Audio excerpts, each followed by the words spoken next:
제가 오늘 발표드릴 내용은 국민건강증진 종합계획의 개요에 대해서 발표드리고, 그리고 지금까지의 수립 경과와 주요한 환경 변화, 그리고 지금 쟁점이 되고 있는, 이슈가 되고 있는 총괄 목표에 대해서 간략히 소개해 드리겠습니다. 보다 자세한 내용은 저 다음에 김수영 또 실장님께서 또 자세히 설명을 해주실 거기 때문에 그리고 또 예방의학회 학술대에 들으시는 분들께서는 아마 저보다 더 이 계획에 대해서 더 잘 아실 것 같아서 일단 편안한 마음으로 한 번 더 리마인드 한다는 생각으로 들어주시면 감사드리겠습니다. 먼저 국민건강증진 종합계획 개요입니다. 우리나라에서는 그 10년마다 한 번씩 지금 국민건강증진 종합계획을 세우고 있고 HP 2030 지금 세우고 있습니다. 이것은 국민건강증진 법 4조에 따라서 세우고 있고요. 저희가 10년마다 세우고 또 5년마다 한 번씩 리뉴얼을 하는 작업을 하고 있습니다. 법은 참고하시면 될 것 같고요. 이 HP는 2002년부터 1차 계획을 수립해서 지금 4차까지 진행이 되었고, 이번에 수립하는 것은 제5차 계획이라고 보시면 될 것 같습니다. 1차에서는 국민 건강수명 연장이라는 것을 총괄 목표로 해서 세웠고요. 2차부터는 국민 건강수명 연장과 그리고 건강 형평성 제고라는 두 가지 목표를 총괄 목표로 하여 수립하고 있습니다. 지금 2020년까지 하고 있는 4차 국민건강증진 종합계획은 6개 분야 27개 중점 과제로 구성이 되어 있고 140개 세부 사업, 19개 대표 지표, 그리고 369개 성과 지표로 구성이 되어 있습니다. 목표는 건강수면 연장으로 20년까지 75세를 목표로 하고 있습니다. 그리고 건강 형평성 제고에 대해서는 성과 지표를 숫자적으로 나타나고 있지는 않는 상황입니다. 지금 현재 총괄 목표는 건강수면 연장인데요. 16년 기준 WHO에서 발표한 건강수명은 우리나라가 73세이고요. 2010년 대비해서는 1.6세 정도 증가를 했습니다. 이 추세로 봤을 때 2020년까지 75세가 가능할지 아직 조금 불투명한 상황이긴 합니다. 그리고 건강 형평성 관련해서는 저희가 대표적인 어떤 숫자를 정하지는 않았지만 여러 가지 그 남녀 형평성 지표라든지 세부 그 핵심 지표 중에서 남녀 또는 소득 격차에 대한 지표들을 모니터링하였습니다. 그 결과 남녀 모두 고위험 음주율이 높아졌고요. 지역 간 그리고 비만 유병률의 지역 간 격차가 증가했고, 여성은 소득 수준 간 격차도 증가하는 이런 현상을 보이고 있습니다. 그리고 19개 대표 지표 중에서는 2개 지표를 현재 달성하였고 10개 지표는 개선이 되고 있으며 7개 지표는 악화되고 있는 이런 결과가 나타나고 있습니다. 지표에 대한 건 좀 그 다음 발표자분께서 자세히 설명을 해주시리라고 생각하고요. HP 2020에 비해서 지금 수립하고 있는 HP 2030에 대해서는 저희가 좀 더 개선을 해서 수립을 하려고 하는데요. 먼저 저희가 R&D라든지 준비하는 연구 용역들을 다양하게 추진해서 근거들을 마련한 다음에 추진을 하려고 합니다. 그리고 충분한 수립 기간과 평가를 연계하려고 하는데요. 사실 이것도 목표이고 저희가 17년부터 준비를 하긴 하였지만 실제 작성 기간은 사실 지금도 그렇게 길다고 보이진 않는데 향후에는 좀 더 개선이 돼야 될 것 같고요. 그리고 HP에 대한 위상 정립 부분입니다. 저희가 이제 준비하는 기간 동안 HP의 위상에 대해서 많은 논의를 하였음에도 불구하고 지금 어느 정도 이거에 대해서 위상은 수립하였지만 앞으로도 법 개정이라든지 이런 것들을 통해서 더욱 이 HP가 포괄적인 건강에 대한 내용들을 다루고 좀 더 또 추진력을 받을 수 있도록 그런 위상 정립이 더 필요한 과제라고 할 수 있을 것 같습니다. 그리고 HP 2030은 기본 틀도 2020에 비해서 유지하는 선에서 약간 바꾸는 그런 재구축을 하였습니다.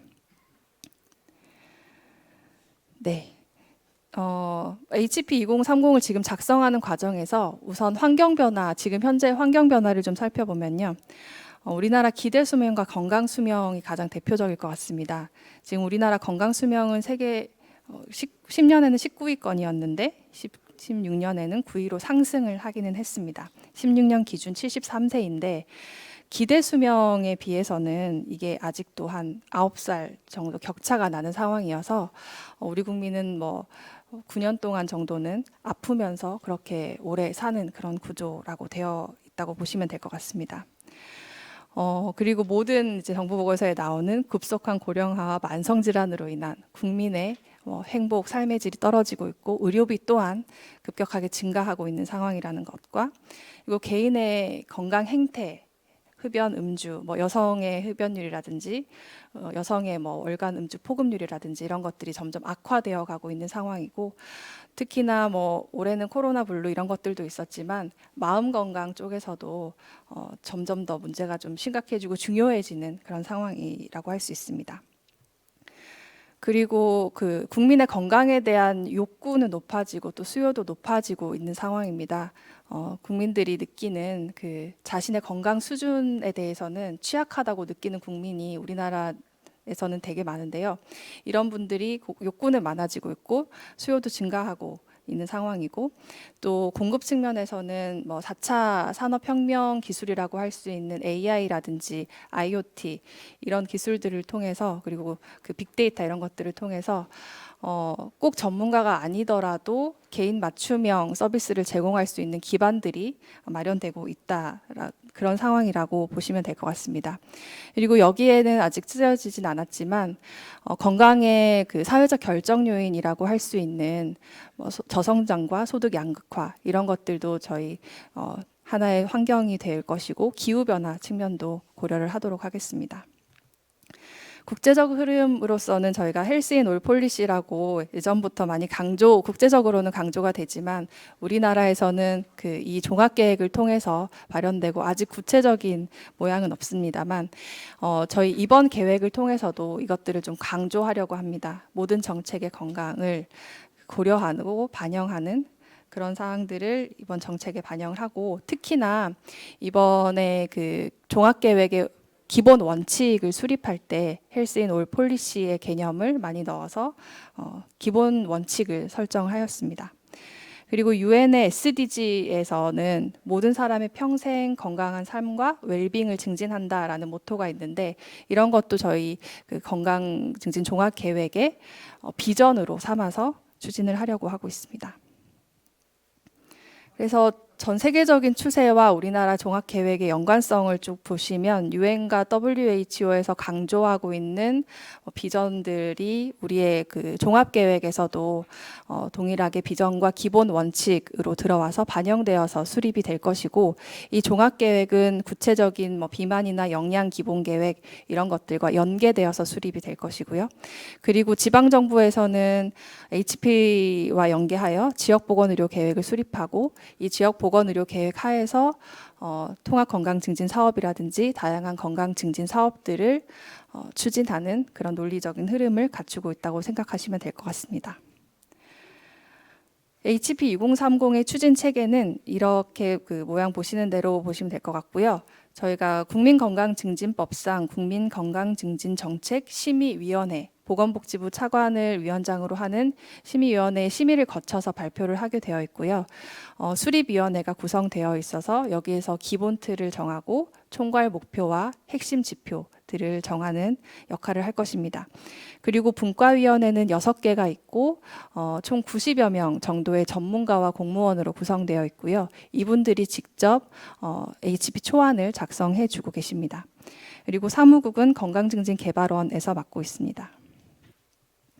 추진 경과를 말씀드리면 저희가 17년부터 계속 연구와 포럼 그리고 국민 의견 수렴 등을 진행하면서 준비를 하였고요.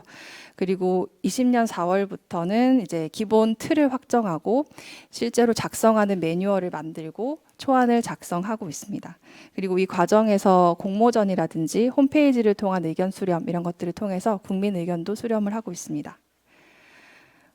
HP 2030의 기본 원칙은 여기 보시는 바와 같이 아까 그 세계적인 흐름에서 보셨던 그 모든 정책의 건강을 고려한다는 그런 측면들을 반영하였고 보편적인 건강 수준 향상과 건강 형평성 제고를 함께 추진한다라는 점, 그리고 모든 생애 과정과 모든 생활터에 적용한다는 점, 건강 친화적인 환경을 구축하고 누구나 참여하고 함께 누릴 수 있는 기회를 보장한다는 것, 그리고 관련된 모든 부분이 연계하고 협력한다는 것을 기본 원칙으로 삼고 있습니다. 그리고 비전은 말씀드렸듯이 SDG에 있는 것과 비슷하게 모든 사람이 평생 건강을 누리는 사회라고 결정하였고요. 이것에 대해서는 저희가 작년에 국민 의견 수렴을 통해서도 의견을 모은 바 있습니다. 그래서 기존에는 온 국민이었다면 좀 더 범위를 넓혀서 모든 사람이라고 하였고, 그리고 전생의 주기에 걸친 건강권을 명시하기 위해서 평생 건강을 명시하였습니다. 총괄 목표는 건강 수명 연장과 건강 형평성 제고라는 기존의 목표를 그대로 유지하고 있고요. 분과는 6개 분과입니다. 이전 계획에 비해서 정신건강관리 분과를 별도 분과로 좀 중요성을 높였고, 그리고 사업체계 관리보다는 건강 친화적 환경 구축이라는 명확한 목표를 가진 분과로 격상하였습니다. 중점 과제는 2020과 동일하게 27개 선정이 되어 있습니다.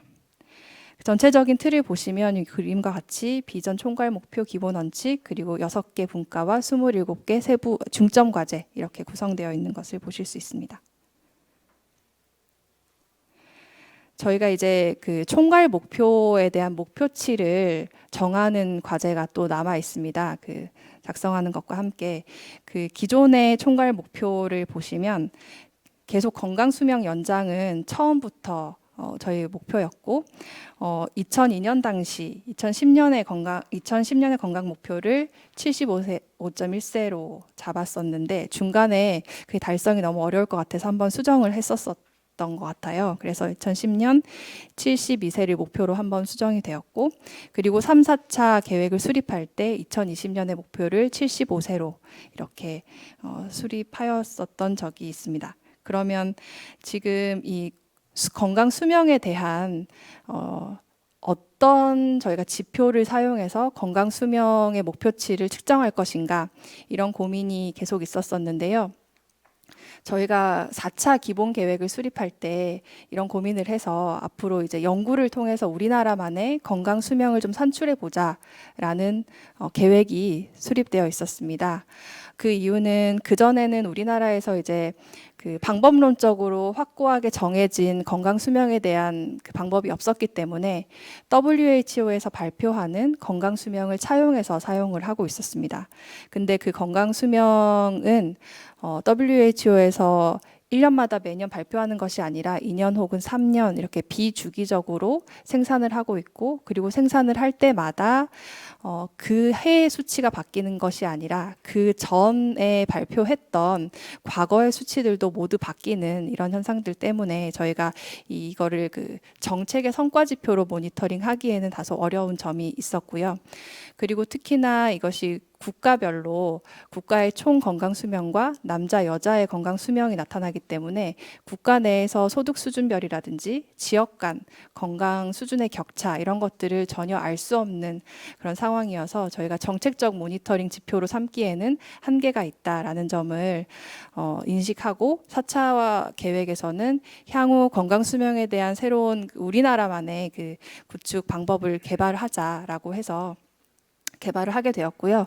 이 건강 수명에 대해서는 그래서 저희가 18년부터 R&D를 통해서 개발을 하였는데, 일단 그 방법론은 국제적인 비교 등 이런 것들도 해야 되기 때문에 WHO에서 사용하고 있는 방법론과 동일한 방법론을 사용해서 개발을 하였고, 그리고 무엇보다 이게 건강수명이라는 것이 HP에도 총괄 목표로 사용하고 있지만 사회보장 기본계획이라든지 아니면 건강보험 종합계획이라든지 이런 다양한 다른 정부 정책 보고서에서도 목표치로 설정을 하고 있기 때문에 무엇보다 근거가 확실한 그런 수명 데이터로 나와야 된다라고 생각을 해서 저희가 개발을 진행을 하였습니다. 18년부터 20년까지 개발을 하였고요. 그 결과를 보시면 16년 기준입니다. 16년에 WHO 기준은 우리나라 건강 수명이 73세로 나오는데 이 R&D 연구개발에서 산출한 건강 수명은 70.6세로 약 2.4세 정도만큼의 차이를 보이고 있습니다. 이런 차이는 아마도 그 방법론은 동일하지만 WHO에서는 우리나라에서 출판되는 여러 가지 논문이라든지 그런 자료들을 리뷰해서 작성을 하는 것으로 알고 있고 저희가 연구에서 마련한 그 건강 수명은 건강보험 빅데이터를 활용해서 산출을 하였기 때문에 이런 자료원의 차이 등으로 인해서 약간의 차이가 나는 것으로 나타나고 있습니다. 말씀드렸던 WHO의 건강 수명과 우리나라에서 개발한 건강 수명 간의 장단점 비교는 보시는 바와 같고요. 먼저 우리나라에서 건강 수명을 개발했을 때 이거는 이제 저희가 하기에 따라서 주기적으로 산출이 가능하다라는 장점이 있고 또한 지역별, 소득 수준별 격차도 계속 산출이 가능하다라는 장점이 있습니다. 다만 이 건강 수준은 지금까지는 R&D를 통해서 산출을 했지만 향후에는 안정적이고 지속적으로 산출할 수 있는 체계를 구축해야 된다라는 점이고 또한 단점 중에 하나는 지금까지 우리가 계속 생각했던 우리나라의 건강 수명이 WHO 기준이었는데 이것보다 약간 낮아진다라는 점들을 이해하고 감수해야 하는 그런 측면들이 있을 것 같습니다. 그래서 저희가 향후에 수립위원회를 통해서 HP 2030의 총괄 목표치를 설정을 할 텐데요. 2030년에 우리가 달성해야 할 우리 국민의 건강 수준 그리고 지역 간 격차 소득 수준 간 격차 이런 것들을 어느 정도로 목표로 할 것인가 이런 것들을 결정을 해야 될 시기에 있습니다. 지금 건강 수명은 저희가 마련한 연구 영역에서는 18년 기준으로 70.4세인데 이것이 30년에는 어떻게 될 것인가? 그냥 추세치로만 봤을 때는 30년에 73.3세 로 나오고 있거든요. 이것들은 그냥 지금과 그대로 쭉 그냥 선형 모델을 통해서 추세치를 봤을 때이고 그러면 이 73.3세는 그냥 두어도 달성이 되는 수치일 텐데 여기서 얼마나 더 적극적으로 목표를 설정할 것인지 이런 것들이 논의되어야 할 시점이라고 말씀드릴 수 있을 것 같습니다.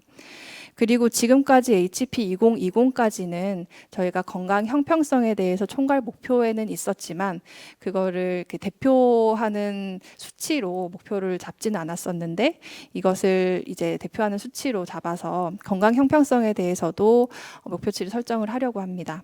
그래서 소득 수준 간 상하위 20%의 평균 값의 격차를 완화한다든지 그리고 지역 간 상위 20% 지역 그리고 하위 20% 지역의 건강 격차 값을 완화시킨다든지 이렇게 하는 수치 목표들을 만들어갈 계획입니다. 향후에 저희 이제 HP는 지금까지 이제 분과위원회를 통해서 초안들을 쭉 마련을 해주셨고요. 이 마련된 초안을 가지고 오늘과 같은 이런 예방의학회라든지 여러 가지 학회 그리고 관련 분야 전문가들의 의견과 일반 국민, 지자체의 의견을 수렴할 계획이고요. 그리고 말씀드렸다시피 총괄 목표의 목표치 설정과 대표 지표를 수립위원회를 통해서 설정을 할 계획입니다. 그리고 올 연말 심의 의결을 통해서 발표하고자 하는 것이 저희의 목표입니다. 그래서 지금 거의 이제 HP 2030이 완성되는 단계, 마무리되는 단계에 와 있는데 아직도 저희가 논의하고 고민하고 의견을 들어야 할 것들이 많이 있기 때문에 오늘 보고 계신 여러분들께서 많은 의견과 좋은 점들을 많이 지적해 주시고 주셨으면 정말 많은 도움이 될 것 같습니다. 네, 이것으로 저희 발표는 마치도록 하겠습니다. 감사합니다.